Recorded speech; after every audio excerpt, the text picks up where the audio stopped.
अस्सलाम वालेकुम नाजरीन, मैं हूं आपका मेज़बान आमिर खान और आप देख रहे हैं पंजाब न्यूज़। नाजरीन, आज आपकी खिदमत में हम पेश हुए हैं प्रोग्राम आज पंजाब न्यूज़ के साथ, और जो आज के हमारे मेहमान हैं वो दो हैं। एक तो हमारे समुंदरी के सीनियर सहाफ़ी जनाब अब्दुर्रऊफ़ ढिल्लू साहब, और उसके साथ मारूफ कानूनदान जो कि किसी तारफ़ के मोहताज तो नहीं है, मियाँ वकासुल हक एडवोकेट, जो कि साबका सेक्रेटरी बार भी रह चुके हैं और उसके साथ सियासी और समाजी शख्सियत है। आज के प्रोग्राम के अंदर हम इनकी ज़िंदगी से मुख्तलिफ पहलुओं से पर्दा उठाएंगे और उसके साथ साथ मौजूदा मुल्की सूरत हाल के बारे में जानेंगे। और चूंकि हमारे जो दूसरे मेहमान हैं उनकी वाबस्तगी कानून से है, तो हम उनसे जानेंगे कि पाकिस्तान में आम आदमी को इंसाफ क्यों नहीं मिल रहा। तो बढ़ते हैं आज के प्रोग्राम की तरफ और चलते हैं मेहमानों की तरफ। अस्सलाम वालेकुम साहब।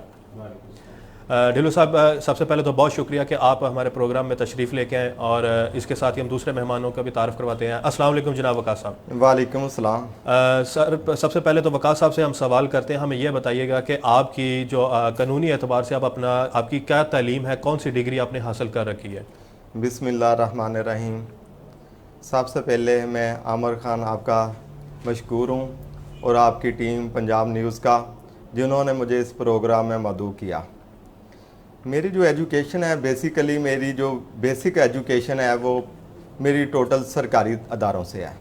मैंने अपनी प्राइमरी एजुकेशन है वो चक नंबर 439 गाबे फ़तेह रेहान है ऐसे स्कूल से हासिल की जिसकी चार दीवारी तक ना थी, जिसकी कोई बिल्डिंग ना थी। जब कोई बारिश होनी तो हमने कोई दरख्तों के नीचे बैठ के अपनी स्टडी कंप्लीट करनी। उसके बाद मैंने प्राइमरी क्लियर करने के बाद मैंने मिडल में एडमिशन लिया, जो मेरे गांव से तकरीबन 4-5 किलोमीटर दूर एक और गांव था, चक नंबर 463 गाबे।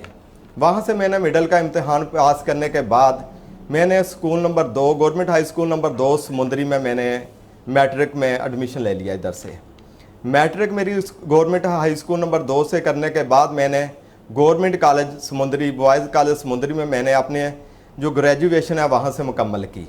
सर, आपने लॉ की डिग्री कौन से इंस्टीट्यूट से हासिल की? मैंने जो LLB की जो डिग्री है मेरी लॉ की, वो मैंने पंजाब यूनिवर्सिटी लाहौर से मैंने हासिल की। उसके बाद जो मैंने स्पेशलाइजेशन है वो मेरी master of law in criminology में है। अच्छा सर, आपने बाकायदा प्रैक्टिस का आगाज़ कब किया? मैंने बाकायदा प्रैक्टिस का आगाज़ 2007 में लाहौर से किया था। उसके बाद मुझे एहसास हुआ कि जो मेरा आबाई इलाका है मुझे वहाँ जाना चाहिए। वहाँ एक छोटा सा तबका है जिससे मैं बिलोंग करता था, वहाँ मैंने फील किया कि वहाँ जो लोग हैं वो इंसाफ के लिए पिस रहे हैं। तो फिर मैं बाकायदा तौर पर अपने शहर वापस समुंदरी आ गया और यहाँ से मैंने अपनी बाकायदा प्रैक्टिस का आगाज़ कर दिया। सर, आपने यहाँ पर एक बात किया है कि मैंने लाहौर से प्रैक्टिस स्टार्ट की और उसके बाद मेरे जहन में ये ख्याल आया कि मैं अपने इलाके में जाके वहाँ पे लोगों को इंसाफ दिला सकूँ। लेकिन इसके बरअक्स अगर देखा, यही हमारी कौम की, यही हमारी बदकिस्मती है पाकिस्तान की, क्योंकि यहाँ ना तो इंसाफ का एक ही मेयार है और ना ही तलीम का एक ही मेयार है। अमीर के लिए तलीम भी अलग है, गरीब के लिए तलीम भी अलग है। इसी तरह इंसाफ का भी यही तकाजा है, क्योंकि जो इंसाफ है वो अमीर के लिए अलग है, गरीब के लिए अलग है। लेकिन सर, अब ये इंसाफ, आप खुद कानूनदान है, तो ये इंसाफ किसने दिलवाना है? यही हमारी बदकिस्मती है कि जो एक मजलूम शख्स है, जिसके खिलाफ कोई FIR दर्ज हो जाती है, या अगर कोई मजलूम शख्स है जिससे कोई वारदात हो जाती है, तो वो इंसाफ लेने के लिए सबसे पहले तो पुलिस स्टेशन जाता है। वहाँ से जो हमारा सिस्टम है उसमें रिफॉर्म्स की ज़रूरत है, क्योंकि आज भी जो पुलिस रूल्स है वो 1934 के हैं। हमने रिफॉर्म्स नहीं किए। हमने पुलिस आर्डर्स 2002 में कुछ तरमीम्स की हैं। तो क्या लॉयर्स की कम्युनिटी ने इकट्ठे होकर हुकूमत के आगे कुछ ऐसा पेश किया कि ये चीज़ें जो हमारे कानून के अंदर है वो ज़ईफ़ हो चुकी हैं या फरसूदा हो चुकी हैं, या उनमें हमें कुछ मैनेजमेंट करनी चाहिए? तो ऐसा कोई आपने स्टेप लिया?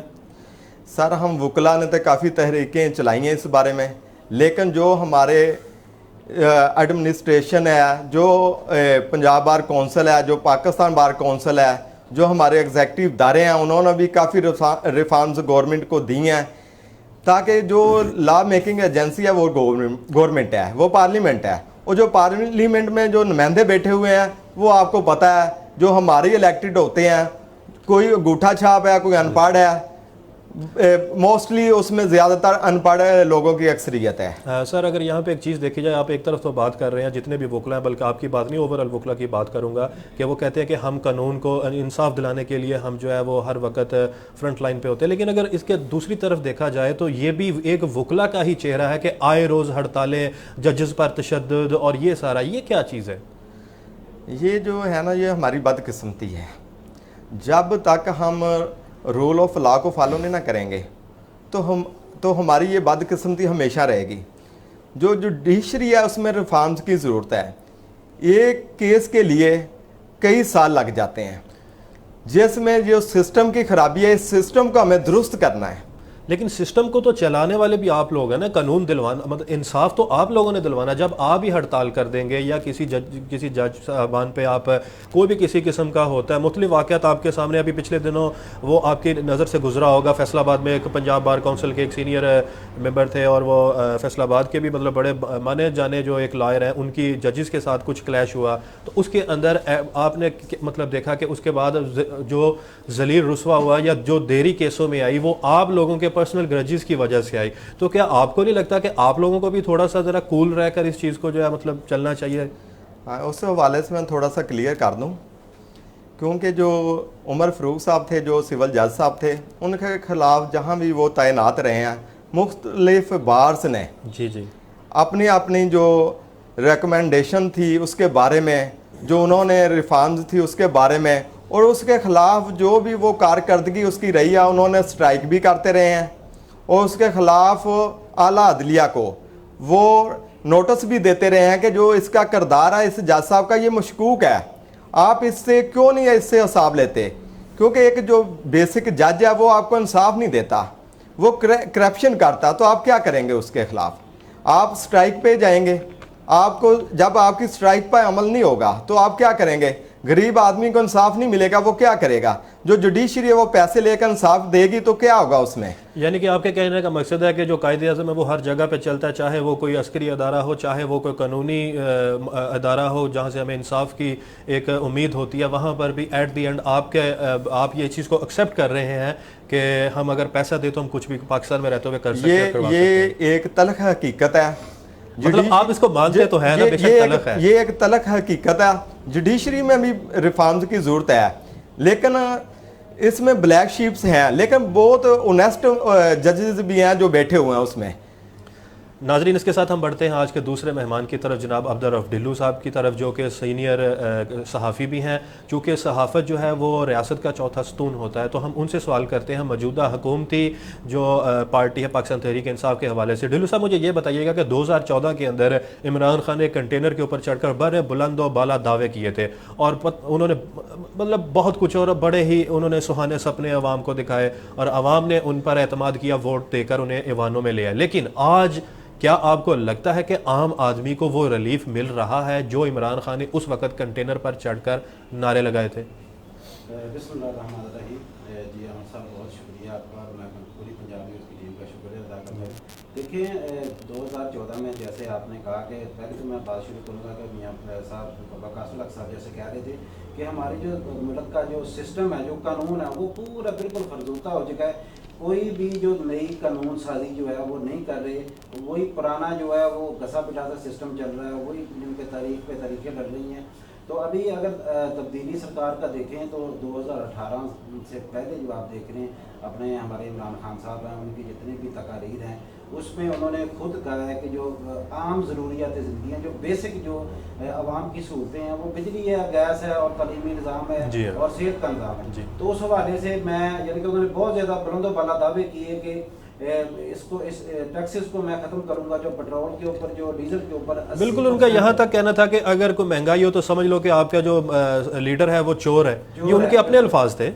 जी, आप देख रहे हैं, आप 2016 से 2014 के इवन के 2018 से कुछ माह पहले भी उन्होंने उनकी जो तकरीर आप सुन रहे हैं, तो उन्होंने कहा था कि 80% टैक्स जो है वो हमारे लोग दे रहे हैं, यानी कि पेट्रोल के ऊपर और डीजल के ऊपर, बाकी सब अलग है। तो अगर इतना टैक्स यानी कि दे रहे हैं, कलेक्ट कर रहे हैं और आपने बुलंद बाला दावे भी किए हैं कि मैं 3 महीने में सिस्टम को ठीक कर दूंगा, फिर 6 महीने में, तो उसके बाद साल में, और अभी तो बात नहीं कर रहे हो। पिछले दिनों एक साहबी ने सवाल भी किया तो उन्होंने जवाब देना जो है मुनासिब नहीं समझा।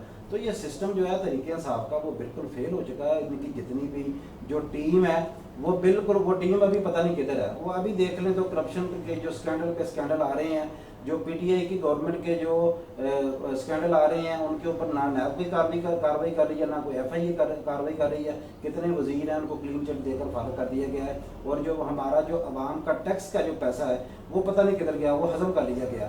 तो जो अगर दूसरी मुखालिफ सिमत में देखें तो जितने भी जो दूसरी पार्टियां हैं उसके ऊपर नैब भी मुतहर्रिक है, एफआईए भी मुतहर्रिक है, होनी चाहिए। लेकिन हमारा मुतालबा ये है वन साइडेड ना हो, अक्रॉस द टेबल हो और सब पे बराबर हो। है, अगर कानून है तो दोनों साइडों पर बैलेंस रख के केस करने चाहिए, उनके इंक्वायरी होनी चाहिए। हमारा तो ये मुतालबा है कि जिसने मुल्क का पैसा जो खाया, हमारा जो टैक्स का पैसा खाया, उसको सजा मिलनी चाहिए।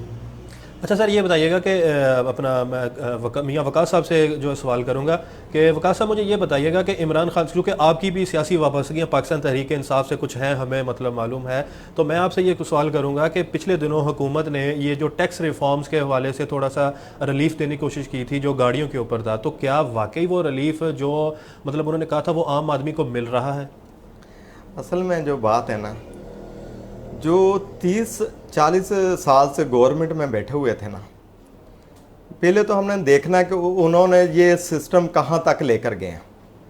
1980 की दहाई लेकिन से सर ये सारी चीज़ें वो है जो इमरान खान साहब को पहले भी तो पता थी, जब वो कंटेनर पे चढ़ के कहते थे कि मैं ये कर दूंगा, रातों रात ये हो जाएगा। तो अब वो ये चीज़ क्यों कहते हैं कि ये इतने सालों का, अगर उन्हें ये पहले क्या नहीं था पता, वो ख्वाब में मतलब वो किसी नींद में थे जो अब वो जागे हैं कि भाई ये तो बहुत बड़ा था, उन्हें पहले से प्रिपेयर क्यों नहीं थे, तैयारी क्यों नहीं थी उनकी इस चीज़ के बारे में? उन्हें पता था नहीं कि 40 साल का गंद है, हमने ये ख़त्म करना है आके। आमिर भाई, आपको ये पता है कि जो आम बंदा है, जो आम पब्लिक है, उसमें भी शऊर आ चुका है। वो भी सियासत को समझता है, वो भी समझ रहा है चोर कौन है, करप्शन किन्होंने की है, लूट मार किन्होंने किया है, इवन फील्ड फ्लैट किन्होंने बनाए हैं, सरे महल फ्रांस में किसने बनाए हैं, वो पैसा किसका था, कहाँ से गया। सर इसमें जहांगीर तरीन साहब को भी तो अभी आप फिर थोड़ा सा इंक्लूड करने की कोशिश करें ना, वो जो शुगर स्कैंडल आया, फिर मतलब आप इस तरह तो ना करें कि वन साइडेड आपको इवन फील्ड और मेफर के फ्लैट्स याद हैं, आप वो एंटी गवर्नमेंट एंटी PMLN की मतलब बातें ना कीजिए सर, थोड़ा सा आप भी। सर ऐसी आमिर भाई जो बात है ना, हकीकत है, वो आप लोगों को पता है कि हकीकत यही है कि जो 30-40 साल से अगर एक घर को लूटा जा रहा हो तो उसके घर के पास क्या रहेगा। एक नया बंदा आया, हुक्मरान नया आया, उसने उस घर को अब मेंटेन करना है। जिस घर की बुनियादों तक हिल गई हों तो उसको उसने अब स्टेबल किया, बेहतर तरीके से उसको चलाने की कोशिश कर रहा है।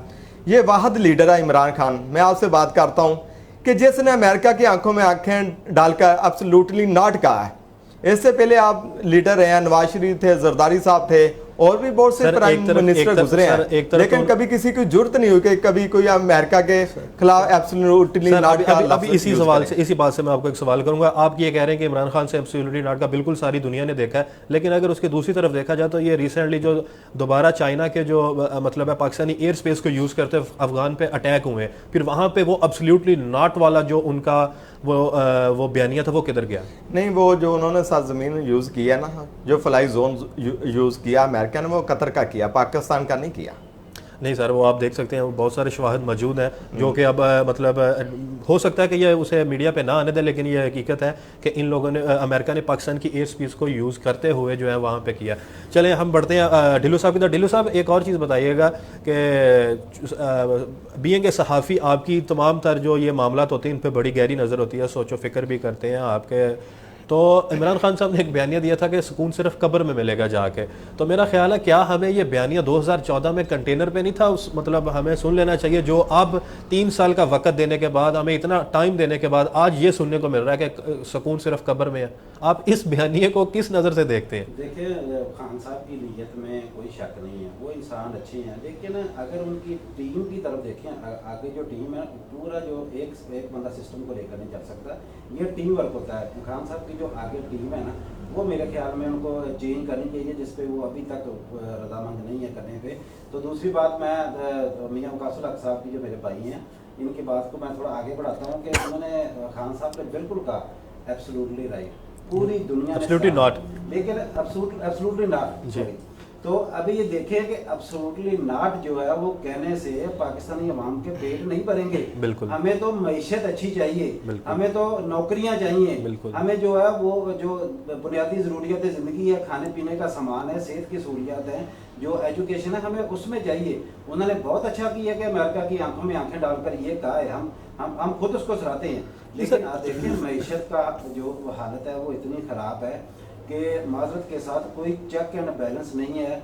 करप्शन जो है वो पहले से भी 10 गुना ज़्यादा हो गई है। तो ये जो काम है इनको ख़त्म करना जो है, ये नारा भी खान साहब ने यही लगाया था कि करप्शन फ्री पाकिस्तान करेंगे। अभी आप देख रहे हैं पंजाब पुलिस का, देख रहे हैं पंजाब पुलिस को भी चेंज नहीं कर सके, कुछ भी नहीं है, कोई सिस्टम नहीं है। जो कितने आईजीज बदल दिए हैं खान साहब, ये आप बदलें, सबको बदलें। आप अच्छी है, अच्छा है कि जो बंदा काम नहीं कर रहा आप उसको बदलना चाहिए, बिल्कुल, जो परफॉर्म नहीं कर रहा। नीचे तक आप खुद जो है वो खुद सर्वे करें, नीचे तक देखें कि दुनिया लोगों के क्या हालात हैं। लोगों के पास खाने के लिए नहीं है, महंगाई इतनी हो गई है, ज़रूरियात ज़िंदगी की चीज़ें हैं जो 10-20 गुना बढ़ गई हैं। तो ये मेरा ख्याल में एक आम बंदा जो है 700-800 रुपया जो डेली वेजेस का बंदा है उसके लिए बहुत ज़्यादा मुश्किल हो गया ऑब्जर्व करना। अच्छा वकार साहब, आप एक सवाल का जवाब और दीजिएगा कि आप अभी भी अब्दुल रऊफ साहब के सवाल से बाद से ही मैं एक सवाल जो है ना वो अटैच करूंगा कि इन्होंने अभी कहा है कि उन्होंने एब्सोल्युटली नॉट कहा और बहुत सारे दावे किए, और जो हुकूमती जो PMLN के जितने भी मतलब वो करप्ट वुज़रा जिनके बारे में ये बात कर रहे थे कि उन पर कार्रवाइयाँ हो रही हैं, तो हमारा ये कहना है कि अक्रॉस द टेबल इनके वुज़रा पे भी सेम वैसे ही कार्रवाई होनी चाहिए। तो मुझे यहाँ पे ये बताइएगा कि अभी पिछले दिनों पे रिंग रोड स्कैंडल जो है वो मंजर आम पे आया, जिसके अंदर जुल्फी बुखारी का नाम भी आया, लेकिन गवर्नमेंट ने वहां पे वैसा एक्शन नहीं लिया जैसे कि इन्हें नवाज शरीफ के प्लेटलेट्स को की तकलीफ थी या दीगर मतलब जो मामलात में इनका जो मतलब रिएक्शन का लेवल था, वो इनके अपने वुज़रा की जब बारी आती है तो तब वो रिएक्शन कहां पे जाता है। जैसे कि जहांगीर तरीन साहब के मामले में इनकी जो खामोशी है वो एक बड़ा सवालिया निशान है। उसके बाद रिंग रोड स्कैंडल के ऊपर जुल्फी बुखारी जो कि फ्रंट लाइन के ऊपर मतलब वो सामने आया, उनके बारे में इनका खामोशी सवालिया निशान है। तो आप इस बारे में आप क्या कहना चाहेंगे? मैं रऊफ ढिल्लों साहब की बात का थोड़ा सा मैं आगे बढ़ाता हूँ कि जो स्कैंडल हैं, जो शुगर माफिया, आपने भी पहले बात की, रिंग रोड स्कैंडल की बात की, जो हमारी जो पाकिस्तान है जो ये पार्लियामानी फार्म ऑफ गवर्नमेंट का नहीं है, ये प्रेसिडेंशियल फार्म ऑफ गवर्नमेंट है। क्योंकि जो टीम आप देखेंगे, जो टीम है यही टीम नवाज शरीफ के साथ अटैच थी, यही जरदारी के साथ अटैच थी, यही मुशर्रफ के साथ अटैच। जो इलेक्टिबल्स हैं इधर जो हमारे पाकिस्तान के, वो मखसूस सीटें हैं, 100-150 सीटें हैं, वो अपनी सीटें लेकर आ जाते हैं, जिसके साथ मिल जाते हैं, वो गवर्नमेंट बन जाती है। फिर हमें ये मानना चाहिए कि वो तब्दीली का जो नारा था वो ठोस होकर रह गया। इसमें जो रिफॉर्म्स हैं, इसमें सबसे पहले हमें चाहिए जो हमारा सिस्टम है इसको हम चेंज करें। हमें प्रेसिडेंशियल फार्म ऑफ गवर्नमेंट की तरफ जाना चाहिए। जो सदारती निज़ाम होगा उसमें ये मजबूरियाँ ख़त्म हो जाएंगी किसी भी प्राइम मिनिस्टर की, को उसको ये टीम चाहिए या नहीं चाहिए, उसको ये इलेक्टिबल्स चाहिए या नहीं चाहिए। क्योंकि हर आम बंदे का एक वोट है, वो प्राइम मिनिस्टर वो सदर को मिलेगा। जब आपने अपने इलेक्टिबल्स को देने, तो आपको देख लें देहाती इलाकों में क्या होता है, आपने हमेशा किसी ये नहीं देखना आपने ये लीडर है ये फलां आपने देखना। बात की और मैं आपको थोड़ा सा याद करवाना चाहूँगा कि आप चूँकि पाकिस्तान तहरीक इंसाफ के जो है थोड़ी सी उनसे आपकी मोहब्बतें हैं, आपने अभी बात की सदारती निज़ाम की, लेकिन ये निज़ाम है जमहूरी निज़ाम जो इस वक्त चल रहा है। लेकिन बहुत सारे लोग जो इस गवर्नमेंट से नाखुश हैं, बल्कि आम आवाम से भी पूछा जाए तो वो जमहूरी निज़ाम नहीं, बच्चा जमहूरा निज़ाम इसे कह रहे हैं। तो आप यहाँ पे सदारती निज़ाम की जो है आवाज़ को बुलंद कर रहे हैं, तो फिर आप अगेंस्ट नहीं जा रहे? नहीं सर आमिर भाई, जो जमहूरी निज़ाम है ना उसकी 2 काइंड्स हैं, एक पार्लियामानी और एक सदारती। जो सदारती निज़ाम है वो अमेरिकन में है, जिसकी एग्जाम्पल दी जाती है। अमेरिका में सदारती निज़ाम है, जो ब्रिटिश है वहाँ पार्लियामानी निज़ाम है। बहुत सारे ममालिक हैं जहाँ में सदारती निज़ाम पाया जाता है और बहुत सारे ऐसे जमहूरी ममालिक हैं जहाँ पार्लियामानी निज़ाम पाया जाता है। अच्छा ढिल्लों साहब, मुझे यहाँ पे एक चीज़ बताइएगा कि अभी वकास साहब ने ये बात की थी कि इनके पास जो टीम है वो वही टीम है जो कि पहले पाकिस्तान मुस्लिम लीग काफ, पाकिस्तान मुस्लिम लीग नून, पाकिस्तान पीपल्स पार्टी, दीगर जितनी भी पार्टियाँ थी उनमें रही। अब वो ही सारे बंदे जो हैं पाकिस्तान तहरीक इंसाफ के अंदर परफॉर्म कर रहे हैं। तो क्या इमरान खान ने जब कंटेनर पे खड़े होकर धरने एहतजाज और वो सारा जो भी मामला थे उसके अंदर जब वो कहते थे कि मैं आऊँगा मुल्क चेंज कर दूंगा, पाकिस्तान में लोग बाहर से नौकरियां लेने आएंगे, गरीब आदमी को इतनी खुशहाली मिलेगी कि मतलब जितना वो सब सुहाने ख्वाब दिखाते, तो क्या इन्हें तब याद नहीं था कि ये मेरे पास जो टीम है ये वही टीम है जिन्होंने पहले परफॉर्म नहीं किया, तो वो अब कैसे परफॉर्म करेंगे? तो तब इनकी खान साहब ने जो इलेक्शन से पहले जो तकरीबन 2018 से 4-5 साल पहले अगर देखें तो जितने भी तहरीक इंसाफ के साथ जो लोग वाबस्ता थे, जो उनके कारकुन थे, जिनको खान साहब ने खुद भी वादा किया था कि उनको टिकट देना, उन्होंने हर तरह तहरीक इंसाफ की तकरीबन कोई 10-12 साल से जो अटैच थे उनके साथ, किसी बंदे को भी उनको जो है वो टिकट नहीं मिला। अभी नहीं मिला तो वो जो वजह तो खान साहब को पता होगी, लेकिन ये है कि ये अभी देख रहे हैं वही बंदे जो पहले पीपल्स पार्टी में थे, फिर वही बंदे मुस्लिम लीग नून में आ गए, अब वो पीपल पार्टी, अब पाकिस्तान तहरीक इंसाफ में आ गए। तो टीम तो वही है, लेकिन वही टीम जो आप देखें मुस्लिम लीग नून के दौर में भी वही थी, उस वक्त जो काम हो रहा था, प्रोजेक्ट भी चल रहे थे। लेकिन असल सवाल ये है कि अभी 3 साल का जो अरसा वो गुजर गया है, अभी कोई भी नया प्रोजेक्ट जो है वो अवामी मफाद में जो देखें, बिल्कुल सर, अवाम तो महंगाई की चक्की में पीस रही है। कहते कि बिल्कुल कुछ काम नहीं किया, काम हुआ है, लेकिन वही जो पुराने प्रोजेक्ट हैं उन्हीं के ऊपर ही जो उनको मेंटेन किया जा रहा है, जो तख्ती अपनी लगाई जा रही है। नहीं, तख्ती तो मैं ऐसा नहीं कहूँगा लेकिन ये है कि जो प्रोजेक्ट है वो नया इनका अपना अभी तक कोई प्रोजेक्ट नहीं है। अभी आप सबका हुकूमती प्रोग्राम्स को जो है ये पाया तकमील तक पहुंचा के क्रेडिट लेने की कोशिश कर रहे हैं। बिल्कुल, जो बेनज़ीर जो इनकम सपोर्ट प्रोग्राम है उसका नाम चेंज करके दूसरा रख दिया गया उसके जरिए। लेकिन असल बात ये है कि खान साहब ने पहले खुद कहा है कि जो मैशत अच्छी होनी चाहिए, हर बंदा रोज़गार कमाए, हर बंदा अपना काम करे और पैसे कमाए। खुद लोगों को बेकारी बनाया जा रहा है। ये आप इमरान खान के स्टेटमेंट आप उठा के देख लें पहले किए हैं। तो अभी मेरा खान साहब से ये सवाल है कि खान साहब वो लोग तो चलो बेकारी बना रहे थे 10-12 हज़ार देकर, तो आपने भी उसी रविश को आगे बढ़ा दिया। आपने भी कोई ऐसा काम नहीं किया जिससे जो वो नौकरियां पैदा हों, जिससे जो आपने जो नया स्कीम के जो घर बनाए थे अभी तक सर नई नौकरियां पैदा होना तो दूर की बात, जो लोगों के पास पहले थी वो भी जा रही हैं इस वक्त जो मौजूदा सूरत हाल है। इस वक्त जो है वो न्याजी साहब जो सबसे मेन ये है कि इन्वेस्टर जो है वो बिल्कुल डर गया है। मेरे भाई भी शायद मेरी बात से इतफाक करेंगे कि खान साहब ने जो पॉलिसी सबसे पहले लेके आए थे कि जो FPR को जो ऑर्डर उन्होंने ज़्यादा दे दिए थे, उन्होंने जो इन्वेस्टर के ऊपर ज़्यादा सख्ती कर दी थी। जो बैंक्स में पैसे आ रही, ठीक है आप करें, टैक्स जो है वो कलेक्ट होना चाहिए, हमें इस चीज़ से कोई एतराज़ नहीं है, लेकिन कम से कम पहले आप मैशत को उस लेवल पे लेके आ जाएं कि लोग जो है वो इन्वेस्ट करने पे राज़ी हो जाए, फिर उसके बाद आप स्टेप बाय स्टेप जो है वो सख्ती करें। अभी देख रहे हैं कि इधर जो रेवेन्यू डिपार्टमेंट में अभी कोई भी खातर खा तब्दीली नहीं है। रेवेन्यू डिपार्टमेंट वैसे का वैसे ही है। करप्शन की जो इतनी इंतहा है कि मैं आप जो बता नहीं सकता आपको। हर जगह में जो पटवारी से लेकर ऊपर तक हर बंदा रजिस्ट्रियाँ करवाने के लिए लोग जो है जलील हो रहे हैं, और उसके ऊपर जो है वो जो टैक्स कितना लगा दिया गया है। तो मेरा मशवरा ये था कि अगर मेरी नाक़िस राय पूछे तो स्टेप बाय स्टेप ये टैक्स बढ़ाते 2% का, उसके बाद 4% करते, फिर साथ में रिलीफ भी देते हैं आवाम को। बिल्कुल रिलीफ मिलना चाहिए, साथ में सहूलियत मिलनी चाहिए। अगर हम टैक्स तो दे रहे हैं, पाकिस्तान की पूरी पाकिस्तान की जो कौम है वो टैक्स दे रही है, इवन के एक छोटी चीज़ भी लें तो वो भी टैक्स दे रहे हैं। बिल्कुल, लेकिन अगर वो टैक्स के बदले हम सहूलियत देखें तो वो उसके ना होने के बराबर है, नहीं मिल रही। लोगों का शिकवा भी यही है। अच्छा ढिल्लों साहब, मुझे ये बताइएगा कि मौजूदा आजकल बड़े ज़ोरों शोर से हमारे ख़बरें जो हैं वो मीडिया पे गर्दिश कर रही हैं बल्दियाती इलेक्शन के हवाले से, तो क्या आपको नज़र आता है कि बल्दियाती इलेक्शन होंगे? बल्दियाती इलेक्शन मेरा ख्याल में इन्हें करवाने चाहिए। पाकिस्तान का कानून भी यही कहता है। मेरे साथ जो मेरे भाई कानून भी मौजूद हैं वो बेहतर बता सकेंगे कि जो इलेक्शन करवाने चाहिए, हमारा कानून भी यही कहता है, लेकिन अभी तक इन्होंने करवाए नहीं है। इस बारे में मैं वकास साहब से पूछ लेते, चूँकि ये इनकी कानून से वाबस्तगी हमें और वकास साहब आप बताइएगा कि क्या आपको इस वक्त पाकिस्तान के अंदर जो है वो बल्दियाती इलेक्शन होते हुए नज़र आ रहे हैं या नहीं? सबसे पहले जो सुप्रीम कोर्ट का आर्डर है उस पर अमल दरामद होना चाहिए। सुप्रीम कोर्ट ने जो बल्दियाती निज़ाम था उसको बहाल किया हुआ है, लेकिन अभी तक वो अदारे फ़ाल नहीं हुए। सुप्रीम कोर्ट को चाहिए कि उस आर्डर पर अमल दरामद करवा दे ताकि वो जो नुमाइंदे हैं बल्दियाती वो अपनी अपनी सीटों पर जाएं। लेकिन सर आपने अभी ये कहा ना कि इन्हें उस पर अमल करवाना चाहिए, तो इससे पहले भी डेटें बहुत सारी दे चुके हैं, बहुत सारी दफ़ा ऐलानात कर चुके हैं कि फ़लाँ तारीख को होगा, फ़लाँ तारीख को होगा, लेकिन वो हो नहीं, इम्प्लीमेंट नहीं हो रही वो चीज़, क्यों नहीं हो रही? यही तो मैं बात कर रहा कि no one is above the law, कोई कानून से बालातर नहीं होना चाहिए। अगर कोई फैसला कोर्ट का आ गया तो उस पर अमल करना चाहिए।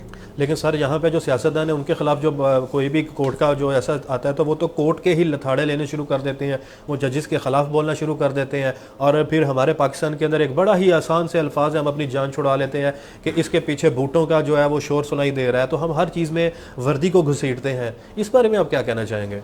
क्या मौजूदा हुकूमत को भी वर्दी लेके आई है? ऐसी बात नहीं है, क्योंकि जो जुडिशली निज़ाम है वो हर अदारा इंडिपेंडेंट है सर। कोई भी अदारा किसी के मतहत नहीं है। अच्छा सर, मुझे ये बताइएगा कि आप लॉ के अंदर अभी हमें क्या चेंजेस करनी चाहिए, क्या तब्दीलियाँ ऐसी लानी चाहिए जिसकी वजह से आम आदमी को हर दरवाजे तक जो है इंसाफ यकसा जो है ना वो मिल सके? हमें एक तो पॉलिटिकल इन्फ्लुएंस ख़त्म करना चाहिए, एक हमें जो रूल है ना, रूल ऑफ लॉ, कानून की हुक्मरानी होनी चाहिए, चाहे वो गरीब हो चाहे वो अमीर हो। No one is above the law, किसी को भी कानून से बालातर नहीं होना चाहिए। अगर कोई गरीब वो जुर्म करता वो उसको भी वही सज़ा होनी चाहिए, अगर कोई अमीर करता तो उसको भी वही सज़ा होनी चाहिए, अगर कोई प्राइम मिनिस्टर वो जुर्म करता तो उसको भी वही सज़ा होनी चाहिए। सर इसके साथ इसके लिए अलग इंसाफ नहीं होना चाहिए कि गरीब के लिए अलग इंसाफ है, अमीर के लिए अलग इंसाफ है। जो सरकारी ऑफिसर्स हैं, जो जस्टिस हैं, कोई जुडिशरी के ऑफिसर हैं, पुलिस ऑफिसर्स हैं, आर्मी के ऑफिसर हैं, उनके लिए अलग इंसाफ है। इसकी मैं मिसाल आम से एग्जाम्पल देता हूँ। अगर आप कहीं जाएं बाहर, आपको कोई वार्डन रोक लेता है तो एक गरीब जो रक्शे ड्राइवर है उसका चलान हो जाएगा। एक प्राडो वाला आता है, कोई जर्नैल आता है, कोई जज आता है, कोई ऑफिसर आता है, कभी किसी का चलान हुआ है? कभी भी नहीं हुआ। सर आपका पैगाम यही तो बिल्कुल हमारी पहुंच चुका है। बदकिस्मती है सिस्टम सर की। आपका पैगाम बिल्कुल हम तक पहुंच चुका है और आवाम तक भी पहुंच चुका है। सर इसके साथ ही वक्त की नज़ाकत को मलहूज़ खातर रखते हुए हम आप आज के दोनों मेहमानों से एक मुश्तरका सवाल करते हैं कि 14 अगस्त के हवाले से और मुहर्रम अल अहराम के हवाले से, चूँकि वो इकट्ठे ही सेम महीने में आ चुकी हैं, लेकिन हमारी नौजवान नस्ल का एक वतीरा बन चुका हुआ है कि मोटरसाइकिल की साइलेंसर निकाल के और वो सारा हल्ला गुल्ला, तो इस हवाले से आप आवाम को क्या पैगाम देना चाहेंगे?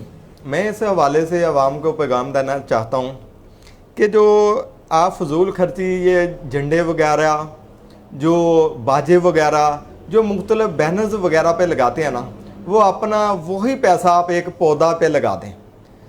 जो बाजा आपको है वो क्या है, आपके वक्ती खुशी है। जो पौधा है वो आपकी लाइफ है, वो आपको ज़िंदगी देता है। एक दरख्त बनेगा वो आपको लाइफ देगा, आपको सांस देगा, फलदार होगा तो वो आपको फल देगा। जी बिल्कुल, जो 14 अगस्त है वो मेरी भी जो तमाम जो हमारे भाई हैं देखने वाले और जो हमारे बच्चे हैं खासतौर पर उनसे गुजारिश है कि ये मोटरसाइकिल और उनकी बांसियाँ निकाल कर जो है वो लोगों को तंग करना और अपनी जो ज़िंदगी है उसको भी खतरे में डालना ये बिल्कुल नामुनासिब है। 14 अगस्त जो है वो बिल्कुल पूरा अमन तरीके से मनाना चाहिए। हमारा ये जश्न है, जो आज़ादी का दिन है, ये हमारे लिए बहुत ज़्यादा अहमियत। लेकिन सर हमें साथ मुहर्रम अल अहराम भी है ना, तो उस हवाले से हमें, मेरा ख्याल है कि रोड्स पे नहीं आना चाहिए। जी बिल्कुल सही है, जो मुहर्रम भी शुरू हो गया, बिल्कुल अकीदत और एहतराम के साथ हमें जो है, क्योंकि ये 100 का महीना है बिल्कुल, इसलिए हमें अपनी खुशी को जो है ना वो सबसे जो गुजारिश है कि वो 14 अगस्त जो है वो पुरअमन और सादा तरीके से मनाया जाए, जो मुहर्रम अल हराम की वजह से। जी तो नाजरीन, ये था आज के हमारे मेहमान मियाँ वकास उल हक एडवोकेट और जनाब चौधरी अब्दुल रऊफ डिल्लू साहब। के साथ ही अपने मेज़बान आमिर खान को इजाज़त दीजिए। पाकिस्तान जिंदाबाद।